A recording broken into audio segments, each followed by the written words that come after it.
नमस्कार दोस्तों, मेरा नाम है के शंकर। मैं हूं एक मोटिवेशनल स्पीकर, करियर कंसल्टेंट और कॉर्पोरेट ट्रेनर। दोस्तों, आज मैं आपको एक कहानी सुनाने जा रहा हूं। ये कहानी है एक टीचर की और उसके एक युवा स्टूडेंट की, जो कि काफी समृद्ध परिवार से संबंधित था। एक बार क्या हुआ कि ये टीचर और स्टूडेंट कहीं घूमने निकले। रास्ते में जाते जाते सड़क के किनारे इनको एक जोड़ी फटा पुराना जूता दिखाई दिया।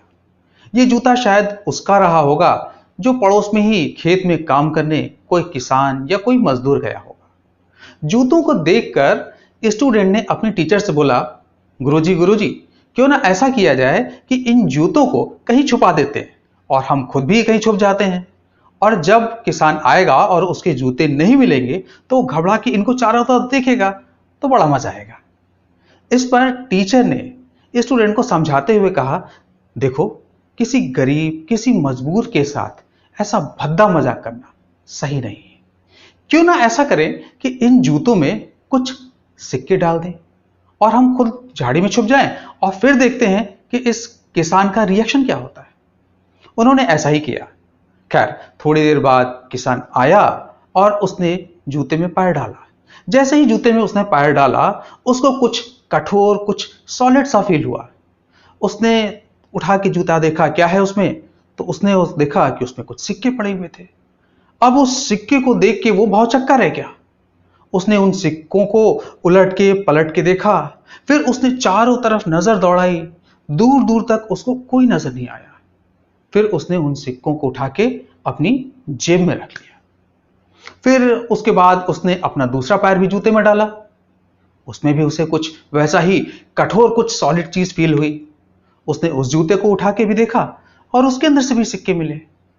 अब किसान भाव विभोर हो गया और उसने ऊपर ईश्वर को ध्यान करते हुए बोला कि हे ईश्वर, आपने इस समय मेरी मदद करके बहुत बहुत बहुत उपकार किया है। उस अनजान मददगार का लाख लाख धन्यवाद। अगर वो आज मेरी सहायता ना करता तो मेरी बीमार बीवी को दवा ना मिल पाती, मेरे भूखे बच्चों को मैं रोटी ना खिला पाता। ये सब बात टीचर और उसका स्टूडेंट झाड़ी में छुपे हुए ध्यान से सुन रहे थे। स्टूडेंट का तो जैसे गला ही भर आया।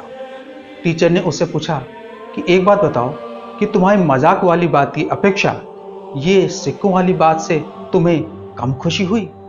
इस पर स्टूडेंट रूंधे हुए गले से बोला कि गुरुजी, आज आपने मुझे वो शिक्षा दी है जिसे मैं जिंदगी भर कभी नहीं भूल सकता। आज मुझे उन शब्दों का मतलब पता चल गया है जिसे मैं हमेशा से सुनते आया था, मगर समझ में कभी नहीं आया था कि लेने की अपेक्षा देने में जो खुशी है वो कहीं नहीं। दोस्तों, आज कोरोना एक विश्वव्यापक बीमारी है, एक ऐसी समस्या है जिससे हर देश जूझ रहा है। आज हमको और आपको भी आगे बढ़कर अपने देश की सहायता करनी है। आपने लाखों करोड़ देने वाले दानवीरों के व्हाट्सएप तो जरूर फॉरवर्ड किए होंगे, मगर आपने क्या कुछ सहयोग किया? आपने जिनके नाम उसमें लिखे हुए हैं, जिन्होंने लाखों करोड़ों दिए हैं, शायद उन्होंने अपनी आय से एक छोटा सा मामूली सा हिस्सा दिया है। मगर यदि आप अपनी किसी जरूरत को रोककर चंद पैसे भी देते हैं प्रधानमंत्री राहत कोष में, तो ये बहुत बहुत बहुत बड़ा योगदान होगा। और यकीन मानिए, ये उन लाखों करोड़ों से कहीं ज्यादा होगा। तो दोस्तों, आज भारत को आपकी जरूरत है। ये देश आपका है, आपको आगे बढ़ना है इस देश की सहायता के लिए। दोस्तों, वीडियो को देश हित में ज्यादा से ज्यादा लोगों तक पहुंचाइए। आज के लिए इतना ही। खुश रहिए, सुरक्षित रहिए और स्वस्थ रहिए। जय हिंद, जय भारत, वंदे मातरम।